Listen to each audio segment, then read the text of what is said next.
Þetta er verkefni 11 í sérhlutanum, 11 með mangó og nú ætla ég að fara í lið númer 5 því að breyta undirstrikun í skáletur.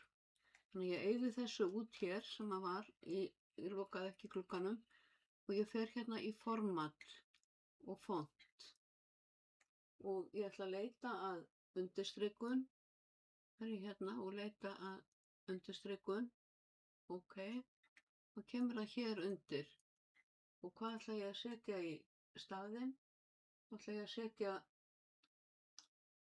skáletur og enga undirstrikun. Þannig ég fer aftur í format og font og vel hérna none og italic. Þannig að það verður hún setur enga undirstrikun en breytir í skáletur. Og þið sjáu hérna skáletur, engin undirstrikun. Og ég fer hérna í replace all og hún fann 15 stafi í skjalinu og ég segi OK.